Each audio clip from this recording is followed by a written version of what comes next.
Importante a esta hora cuando son exactamente 8 de la mañana con 2 minutos.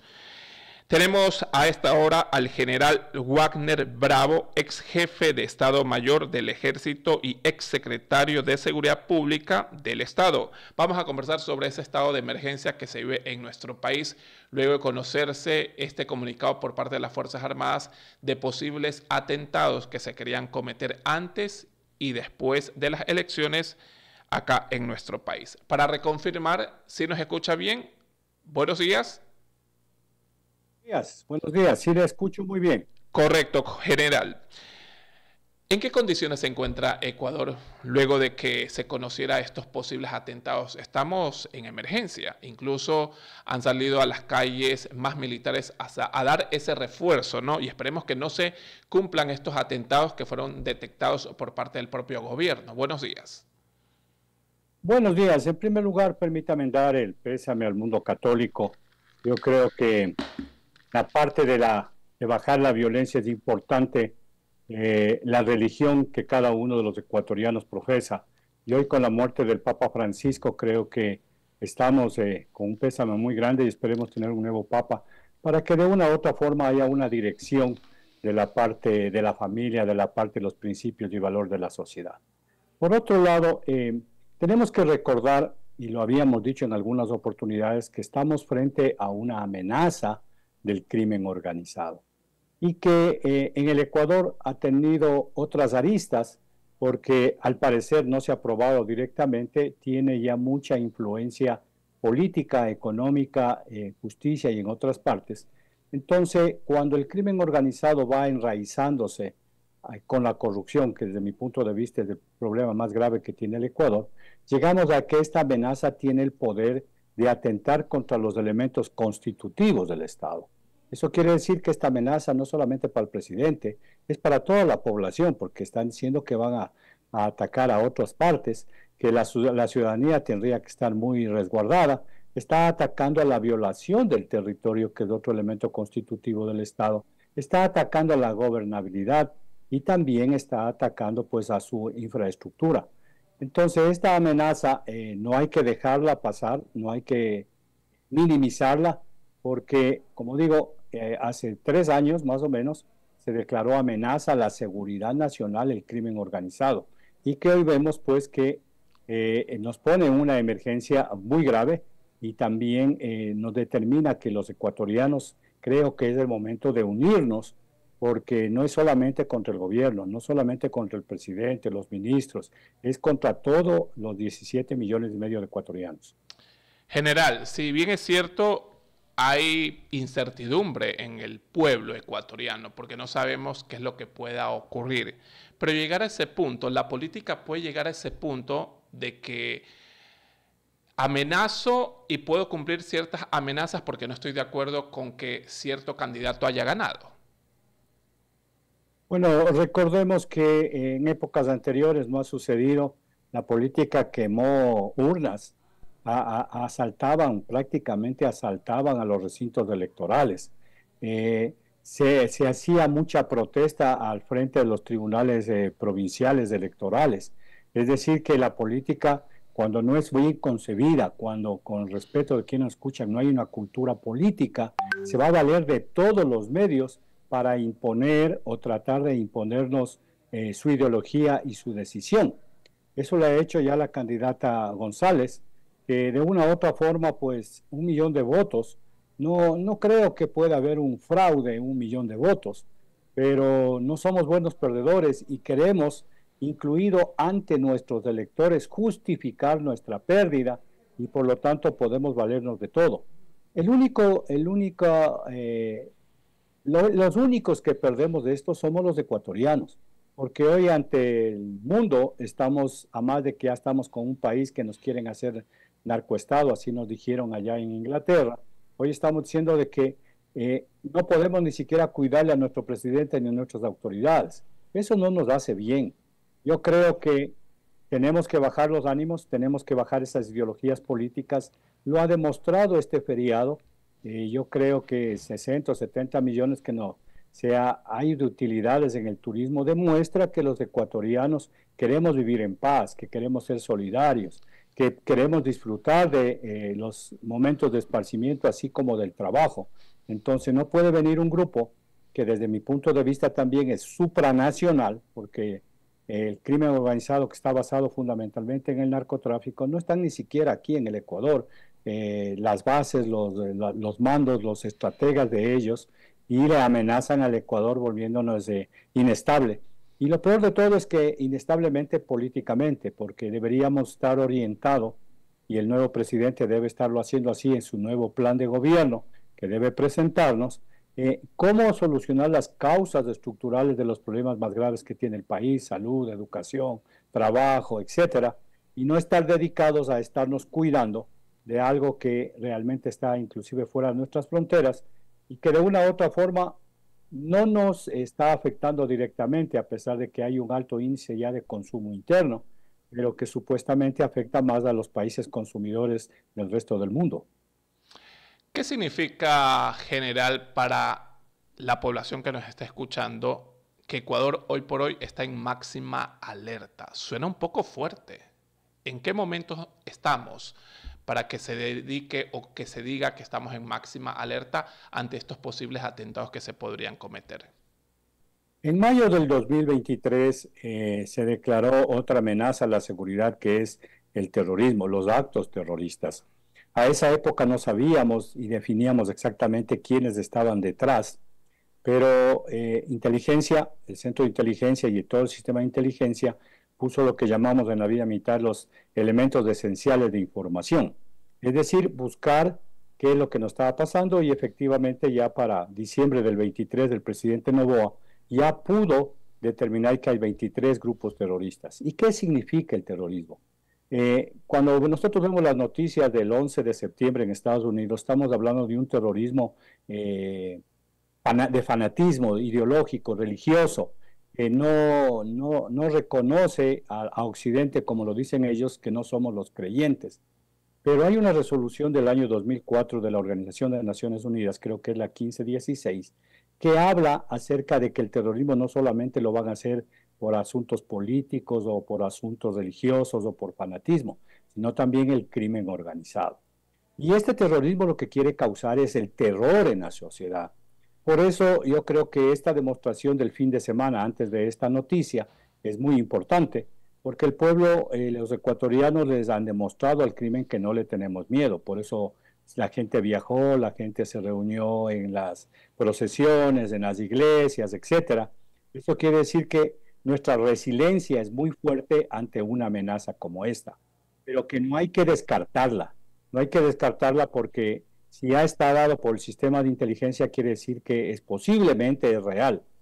Si es una hipótesis y que tenemos que cuidarnos. Y por lo tanto, sin tener el miedo que deberíamos tener todos los seres humanos por nuestra vida, tenemos que enfrentarla, y tenemos que enfrentarla saliendo a trabajar, saliendo a reunirnos, saliendo a almorzar, a cenar, etcétera, pero también con un ojo avisor que nos permita estar al cuidado de nuestra propia vida, como siempre lo hemos hecho, y poder informar a través de los medios que tiene la policía para denunciar aquellos actos que nos causen sospecha. Y pongo el ejemplo en esto, si me permites. En el barrio donde vive mi hija, realmente hay un sistema de alarma y de cámaras. Y ¿Correcto? hay ciudadanos que se han puesto de acuerdo, y hay unos con turnos que están revisando las cámaras, que están atentos. Y ante cualquier novedad o sospecha, inmediatamente se alerta a toda la ciudadanía, se alerta la alarma, se ponen los videos, se llama a la policía. Eso es haciendo una cultura de seguridad que poco a poco tenemos que hacer. Si bien es cierto, estamos en esta situación que no sabemos qué puede ocurrir y esperemos que no ocurra. Esperemos que no ocurra. La gente está con temor, ¿no? La máxima alerta en nuestro país ante estos posibles atentados que podrían registrarse, y esperemos que no ocurra. ¿Qué va a ocurrir en territorio ecuatoriano? Estamos dispuestos y vamos a ver de pronto en las calles más militares, más operatividad, más refuerzo de elementos del orden como militares y policías en diferentes lugares. ¿Se va a trabajar con mayor contundencia por parte del gobierno? Usted como experto en seguridad y parte de las Fuerzas Armadas. Bueno, en este momento está alertado todo el sistema de seguridad del Estado. Y todo el sistema de seguridad del Estado no quiere decir solamente a militares y policías en el control del crimen organizado y de la delincuencia en las calles. Es el sistema también, si es que vienen estos supuestos sicarios a actuar, necesitan recursos. Y por lo tanto deben tener dinero de un banco o de una cooperativa o tratar de ingresarlo a través de los aeropuertos. Es decir, que todo el sistema del país tiene que estar atento a lo que nos va a pasar. Pero fundamentalmente, ¿qué? Seríamos ilusos en pensar de que ellos nos están anticipando y que van a venir con bombos y platillos y que van a entrar por la frontera y que, ¿qué se me ocurre? Van a hacer una marcha. Esto lo hacen en forma camuflada, en forma subrepticia, en donde quien debe actuar fundamentalmente y lo está haciendo es el sistema de inteligencia. El sistema de inteligencia que debe estar ya alertado, no solamente aquellos que están con el uniforme. La fuente más importante es la fuente personal, el recurso humano que está obteniendo información, pero también hay que hacerlo por los sistemas tecnológicos, los ciberataques, la ciberdefensa, como digo, la UAF, los medios de comunicación, etcétera.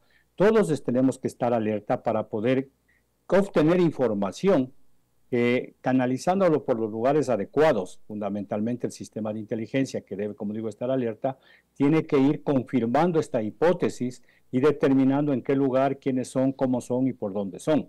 No pensemos de que los vamos a encontrar en media calle y que van a estar con explosivos y que van a estar armados, pues simplemente como lo hace el terrorismo, que es un crimen y que de paso son débiles y también tienen miedo a la sociedad, lo van a hacer en forma camuflada.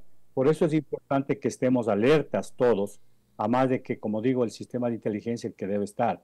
Y en este caso, aquellas personas que han sido amenazadas, como el presidente, los ministros, aquellos que están actuando con mano dura sobre el crimen organizado, me imagino que su sistema de protección ya debe estar mejorado, debe estar reforzado, y también debe haber un análisis bien de qué actividades se debe cumplir y no.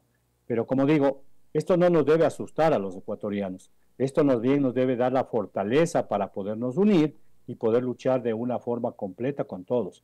Recordemos que el crimen organizado no es solamente aquellos que viven y están camuflados, están ubicándose y camuflados entre la sociedad en diferentes lugares. Y cuando hay en un barrio alguien que no ha estado ahí, que no vive, que ha arrendado un departamento que solamente se me pone, solo hay hombres, que hay 10, 12 hombres, quiere decir que algo está llamando la atención. Puede ser que sean personas de bien, comuniquémosle, denunciémosle a través de los medios correspondientes, unámonos y posiblemente si es que son personas de mal, pues serán capturados. Y si son personas de bien, démosle la bienvenida. Creo que es el momento de la unión y del consenso nacional para defendernos de estos posibles ataques que vamos a tener. General, en el tema de seguridad, si bien es cierto que estamos hablando sobre lo que podría darse, y esperemos que no se dé estos atentados que fueron detectados incluso por parte de la Casa Militar, ¿cómo se debería de trabajar para de alguna forma bajar la ola de violencia en nuestro país? Es uno de los retos para el nuevo periodo de gobierno de Daniel Noboa. Durante este año, 6 meses, hay que decir lo que es. La delincuencia se viene arrastrando con mayor fuerza desde los gobiernos anteriores. En este último año se han duplicado, se han triplicado incluso los delitos. ¿Qué se debe de reforzar para que la ola de violencia ya de alguna forma baje de forma significativa? Porque todos los días matan, todos los días roban, todos los días se extorsionan a los comerciantes y sigue en aumento los delitos en nuestro país. Bueno, yo creo que ha aumentado un nivel, yo creo que hay 4 niveles de violencia ahorita en el Ecuador.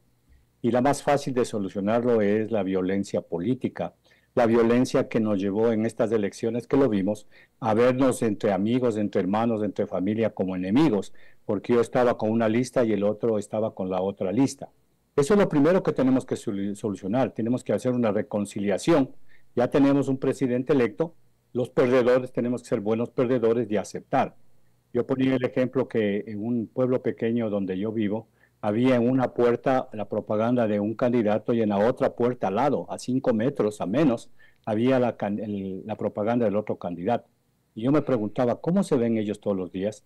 Si es que ellos se han vuelto fanáticos por defender una ideología quiere decir que la mañana salen, ni siquiera se saludan y se están viendo como enemigos. Pero eso no es así.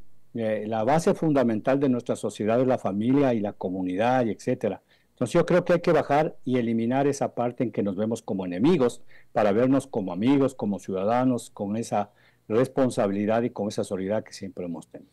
Luego de eso tenemos que tener un plan claro de prevención del delito y de la prevención de la violencia. Y en eso tiene que ver mucho que ver los gobiernos autónomos descentralizados, prefecturas, alcaldías, parroquias, en donde no solamente es cuestión de darle más vehículos a la policía, más combustible, alojamiento, es buscar mejores condiciones de vida para eliminar esas causas estructurales de esa violencia común.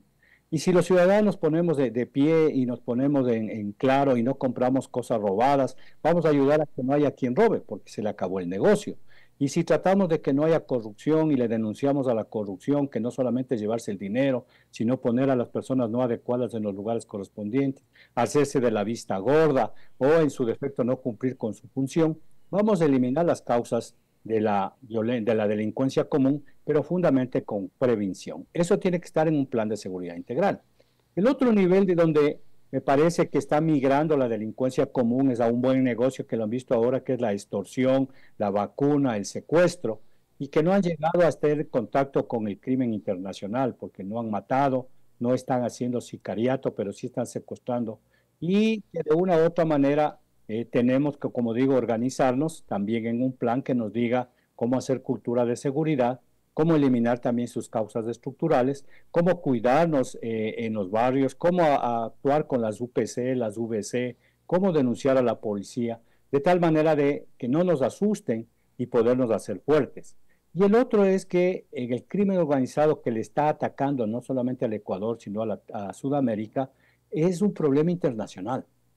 Un problema internacional porque si hay países productores, como los tres que nos rodean, y hay países consumidores, y hay alguien en el intermedio que es el facilitador desde que se produce hasta que llega al consumidor y que tampoco está en el Ecuador, entonces muy poco podemos hacer eso.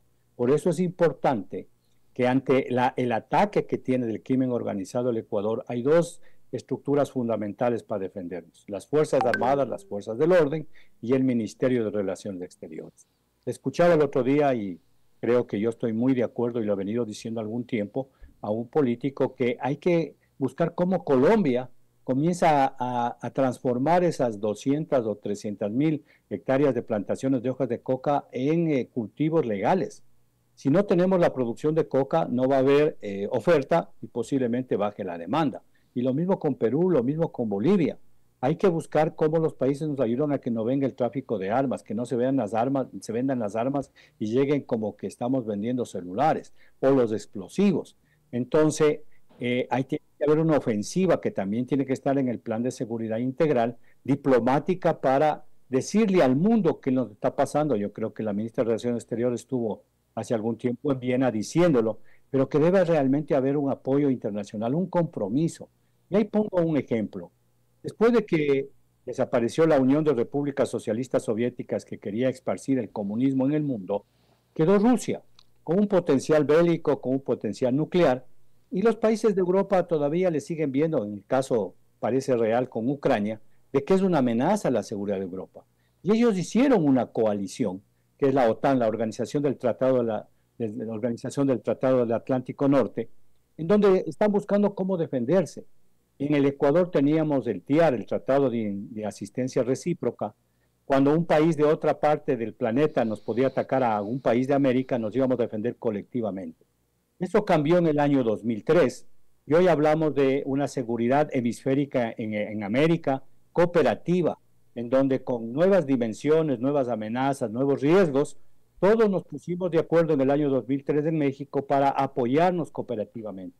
Yo creo que es el momento, y es lo que está haciendo, me parece, el presidente correctamente, el buscar la asistencia internacional y el apoyo, porque tenemos otras necesidades.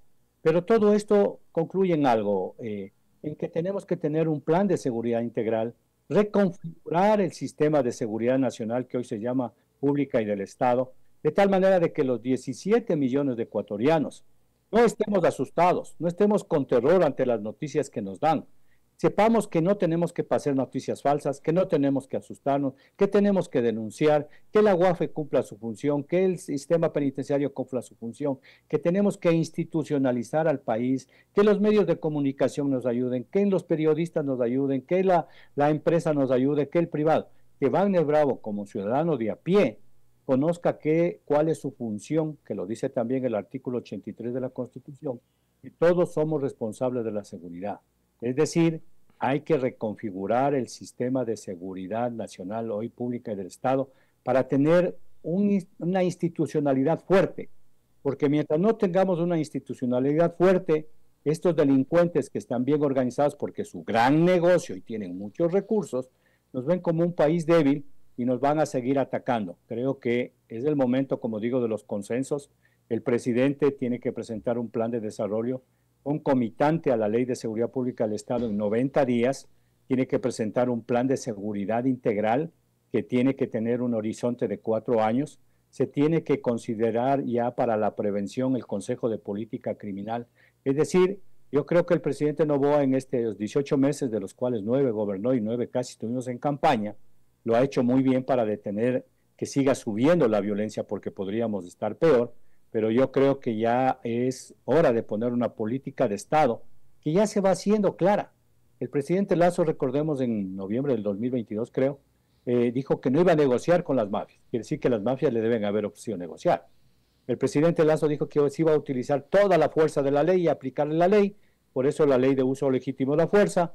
Llegó el presidente Noboa y ha continuado con esa política de mano fuerte. Me imagino que hoy que está reelegido va a continuar con eso que se está volviendo una política de Estado, pero que al mismo tiempo necesita tener otro sistema que posiblemente es el plan de desarrollo para ir eliminando las causas al interior del país y al exterior del país, tanto coyunturales cuanto estructurales, de los diferentes niveles de violencia que tenemos al momento. General, no sé si de pronto usted coincide conmigo. Con el pasar de los meses y años, las mafias, consideradas terroristas acá, se han vuelto más sanguinarias. Antes, yo como reportero de calle, cubría los eventos o los sucesos violentos, 1 muerto, 2 muertos. Pero ahora son 12 muertos. Miren ustedes, en una gallera este fin de semana, 12 personas fueron asesinadas. ¿Por qué ahora son tan violentos o son más sanguinarios? Me atrevo a decir que desafían a las autoridades. ¿Por qué ahora se ve un nivel de violencia más extremo en comparación a años anteriores? Precisamente porque son una amenaza, porque nos ven en la institucionalidad débil.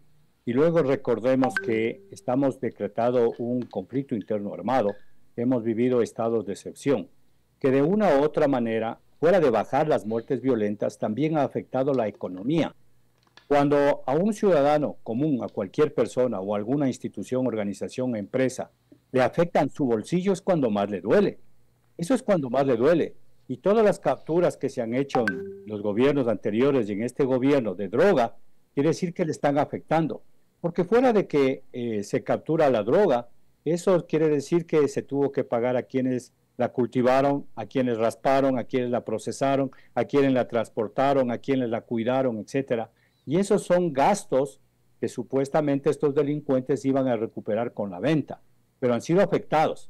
Eso normalmente en una empresa se pone como las pérdidas que podrían ser aceptables, pero ante que estamos en un ataque, esas pérdidas me parece que han subido de nivel. Entonces, los delincuentes de este crimen nacional e internacional, que se sirve de nuestros delincuentes criollos, lo digo yo porque no creo que tengan la capacidad de tener tanto, pero que son manejados hasta estratégicamente por los grandes carteles de la droga, y que ese país que también es concomitante y corresponsable que nos pasa, no nos apoya en nada, lo mismo Colombia, lo mismo Perú, Bolivia o los países consumidores, excepto Estados Unidos, de una u otra forma están buscando continuar con su negocio. Y al buscar con su negocio, si teníamos un grupo, por decir los choneros, los chonekillers, han ido ellos mismos buscando cómo diversificar esa oferta de transporte y cuidado de la droga. Entonces ahora ya no tenemos 10, ya no tenemos 20, ya no tenemos 30. ¿Qué es lo que le pasó a Colombia?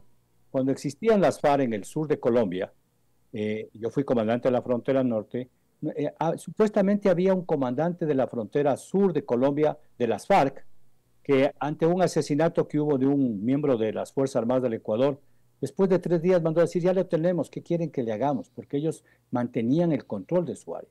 Supuestamente se hace la paz en Colombia, no se hace la paz bien, hasta ahora no se consolida, estamos viendo lo que está pasando, y en lugar de tener un comandante, ahora tenemos 15, 20, porque ellos han vivido 20 años en la droga, en lo ilícito, en las muertes. Entonces, lo mismo nos está pasando en el Ecuador.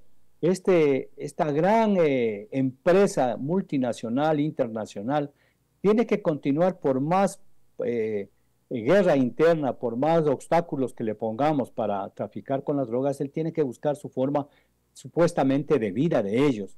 Y por lo tanto, dicen, bueno, si quieren matarse, mátense. No, ese no es mi problema. A ellos no les importa si mañana están muertos 10.000 ecuatorianos, 20.000 ecuatorianos. Lo importante es que la droga tiene que llegar a donde yo tengo que exportarla, entre comillas, porque tengo que cumplir con un ofrecimiento de la demanda que existe. Y por lo tanto, se les provee de armas, de recursos, hasta de información. Y también ahí viene la lucha por el corredor de movilidad. ¿Cómo llegamos a un puerto? ¿Cómo yo tengo el control cerca del puerto? Cerca de esas caletas donde están los pescadores. ¿Cómo les convenzo a los pescadores? Entonces, sí, por eso digo que tiene que haber una gran estrategia, una gran política. Tenemos todos que ponernos de acuerdo y fundamentalmente yo creo que inteligencia y el sistema de justicia y el apoyo internacional. Nuestros recursos y nuestras capacidades estratégicas, desde mi punto de vista, en Fuerzas Armadas fueron disminuidos durante toda una década y eso cuesta recuperarlo. Y tenemos que hacerlo ya, porque si decimos sí, sí va a pasar, sí va a pasar, lo que sí no puede pasar es que nos comencemos a acostumbrar en que, bueno, mataron 12 personas de una gallera, yo no estuve ahí, no me importa mucho. Mataron 3 personas en esa fiesta, en esa discoteca, bueno, yo no estuve ahí, yo no voy a tratar, porque eso nos va volviendo inconsecuentes, nos va volviendo hasta, disculpen la palabra, irresponsables. Como a mí no me pasa, yo no estoy metido, que se maten nomás. No puede ser así. Eso no ayuda al Ecuador.